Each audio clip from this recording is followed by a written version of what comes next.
2012. The world gathers in London for the Summer Olympics. Hurricane Sandy rips the East Coast, and there seem to be terrible attacks, one after another, at home and abroad. The world lost Whitney Houston. The big screen brought the Hunger Games to life, and the Mayan apocalypse came and went without a bang.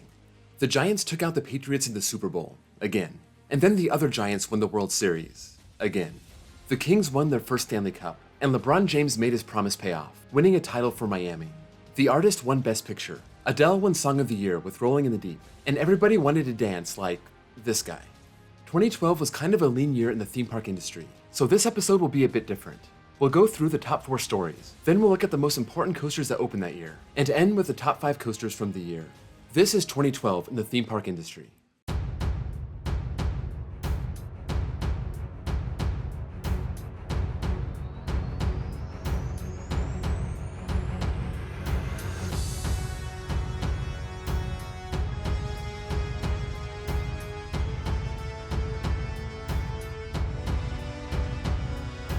Let's skip the honorable mentions and dive right into the list.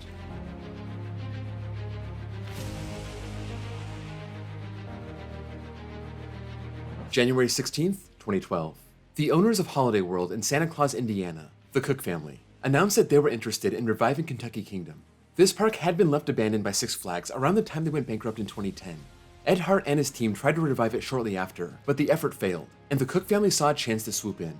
Less than a month later, the family formed Bluegrass Boardwalk Incorporated, and the Kentucky State Fair Board agreed to lease the land to this new company. The park had a new name, Bluegrass Boardwalk. It had an opening date, May 11th, 2013, and it would offer free drinks, free sunscreen, and free tubes for the water slides, just like Holiday World. By May, the opening date was pushed back an entire year, and by mid-June, the plan was dropped entirely. The Cooks were unhappy with all the government regulations, and they didn't see the project as workable. There were also reports that the park was in worse shape than anyone thought. 2 years of being abandoned had taken its toll on the park, with 75% of the rides inoperable, and all the buildings falling into disrepair. The report the Cooks filed also said the bathrooms were left with human waste. August 15th, 2012. Ed Hart's Kentucky Kingdom Redevelopment Group announced their own renovation for the park, set to open in 2014 with a $120 million investment. This plan would gain traction, and the park reopened as planned on May 24th, 2014.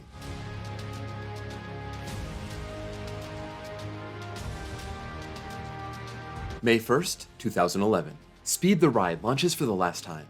This Premier Rides launch shuttle coaster opened in 2000, but when the Sahara shut down, its star ride did also. But this wasn't goodbye for Speed the Ride. Plans were unveiled to move it down the strip to a place called Akita Plaza. This was a shopping center across the street from Mandalay Bay, and Speed would be part of a huge renovation of the complex. Akita was also working with Premier Rides to reprofile parts of the ride to make it fit in its new location. In April 2012, Speed was dismantled and shipped down the road, and that's where you're still going to find it to this day. Its official location was to be called London Las Vegas, 38.5 acres that included a hotel, casino, and a 500-foot Ferris wheel called the Skyview. Construction started on that in 2012, and by the end of the year, it was left abandoned. This British-themed resort was too good to be true, and it never materialized. If you're in Vegas, it's easy to go over to the area where Speed the Ride is, and you can check out the track behind the fence. It's been there for almost 10 years, so who knows how long it has left before it's all sold for scrap.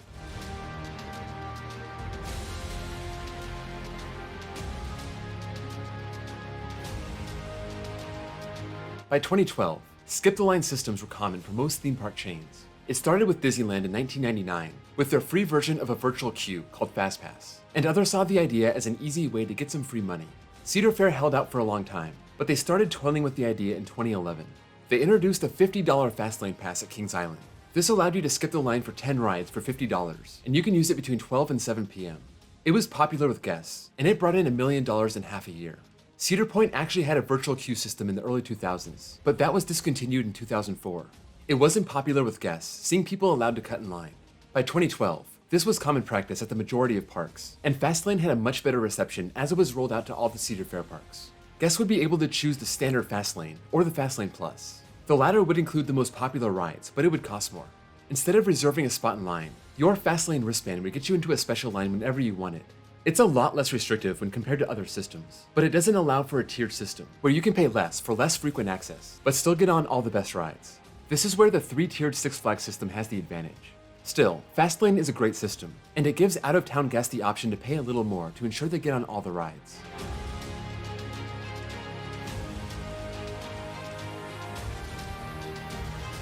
Disney has had a relationship with Star Wars for decades, with the first Star Tours going back to 1987. While George Lucas, the founder of Lucasfilm, was working with Disney CEO Bob Iger on the new Star Tours in 2011, Lucas said he was thinking about retiring and selling his company and the Star Wars franchise. Iger was no stranger to big acquisitions, and possibly his best one yet fell right into his lap. October 30th, 2012. Disney announced that they were acquiring Lucasfilm, shelling out over $4 billion.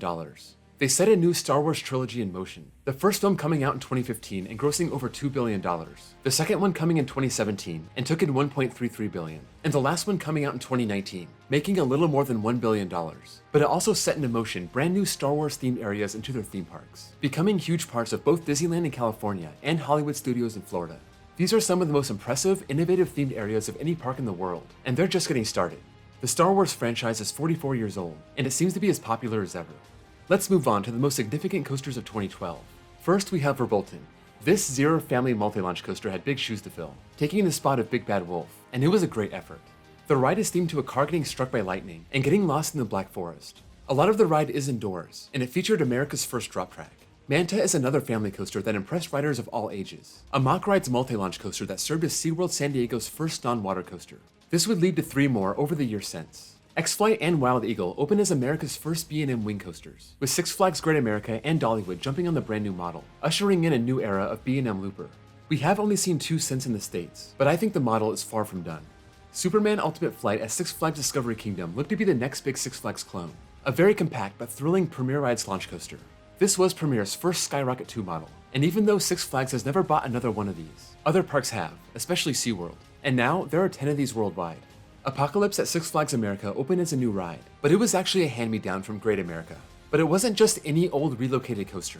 It was the first B&M, formerly known as Iron Wolf, and instead of being scrapped, this piece of coaster history found a new home to live on. Last but not least, Leviathan opened at Canada's Wonderland as the first B&M Giga. B&M had been churning out hypercoasters over the last 13 years, but they finally took on that 300-foot mark. Parks and Chains now had another option to get a 300-foot coaster, but Cedar Fair was the only one that seemed to care. They got the original, and then bought the next 2 in 2015 and 2020. We're going to end this video with the top 5 coasters from 2012. Osiris at Park Asterix, The Swarm at Thorpe Park, and Wodan from Europa-Park. You just missed the cut. Number 5 is Darling Dragon at Happy Valley in China. This Gravity Group dueling wooden coaster looks pretty great. You may recognize it from its high-five element, and each side stands over 100 feet tall with over 3,600 feet of track. This opened with its park as a star ride. Number 4 is Skyrush at Hershey Park. Possibly the most polarizing coaster ever built. Some think it's the best coaster ever, others want to see it burn to the ground. It stands 200 feet tall, 3,600 feet of track, and it tears through the course with sharp turns and ejector airtime hills. Just watch your thighs. Those lap bars could ruin the ride for some people. Number 3 is Leviathan at Canada's Wonderland. Not only was it important, it's also a great ride. 306 feet tall, 5,486 feet of track. It actually feels like kind of a short coaster, and that may be due to its top speed of 92 miles per hour. It combines airtime hills with elements that showcase that speed, and you can't ask for a better first try at a Giga layout from B&M. Number 2 is Shambhala at Port Aventura. It's not a Giga, but it's B&M's biggest hyper. It has a first drop of 256 feet, nearly a mile of track, chock full of airtime, and it's considered the best B&M hyper out there. Number 1 is Dinoconda at China Dinosaurs Park. S&S took over the 4th dimension model from Aerodynamics, but they only put in 2 of these. Their latest one is Dinoconda, standing 226 feet tall with those rotating seats. When ranking the world's best coasters, most enthusiasts put this inside their top 10. I respect the choice. These are humongous rides, they're insanely intense, and as long as it's not too rough, it could be one of the greatest experiences out there. That's a wrap for 2012. Let me know what you thought of the stories or my coaster picks, and what you may have changed around. Also, let me know of any theme park memories you have from 2012. I wasn't that into coasters at the time, but in January, I did take my honeymoon in Orlando, and I got to visit the Magic Kingdom, Epcot, Universal Orlando, Islands of Adventure, and SeaWorld for the first time. That was a crazy, unforgettable week and a totally awesome experience.